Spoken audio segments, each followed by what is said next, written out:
कर्जा माफी का वादा करके फिर वोट लेते थे और किसानों को परेशान करते थे।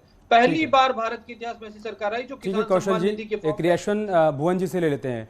भुवन जी, बीएसपी प्रमुख मायावती ने आज अमित शाह के बयान पर, हमारे साथ दिए गए उनके इंटरव्यू पर सहमति जताई है, लेकिन जो बात मनोज जी कह रहे थे कि मुस्लिम वोट बैंक को सीधे सीधे संदेश देना कि मैं अमित शाह की बात से पूरी तरीके से सहमत हूं, क्या आपने लिए आप इसमें गुंजाइश देख पा रहे हैं क्या कि ये तो अच्छा ही हो गया कि मुसलमानों को समझ में आ गया कि मायावती की सहमति अमित शाह के साथ है, लिहाजा वो समाजवादी पार्टी की तरफ शिफ्ट हो जाएंगे? देखिए, निश्चित तौर पे मैं कहना चाहता हूँ, बहुजन समाज पार्टी और भारतीय जनता पार्टी दोनों फ्रेंडली मैच खेल रहे हैं और ये इनकी भाषा से भी पता चल रहा है। पंचायत चुनाव में भी बहन जी ने कहा था कि अगर भारतीय जनता पार्टी को वोट कर दीजिए लेकिन समाजवादी पार्टी को रोकना है। इस तरह के बयान उनके पूरे प्रदेश ने देखे हैं।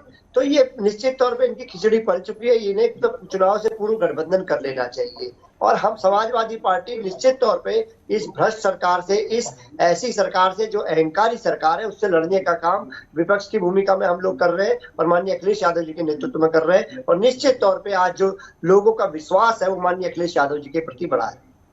भुवन जी, 17 में आप कांग्रेस के साथ गए, 19 में आप बीएसपी के साथ गए। आपको लगता है कि आपके पास ये नैतिक अधिकार है बीएसपी या कांग्रेस को लेकर ये कहने का कि वो बीजेपी की बी टीम है या फिर बीजेपी के लिए फील्डिंग कर रही है या बीजेपी के लिए खेल रही है?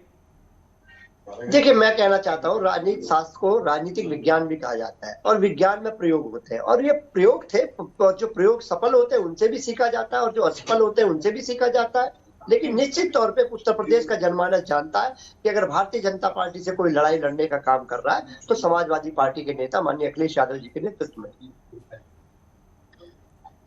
ठीक है, आप सभी लोग बने रहे हमारे साथ। बीएसपी के महासचिव सतीश चंद्र मिश्रा ने वोट डालने के बाद क्या कहा है वो देख लेते हैं।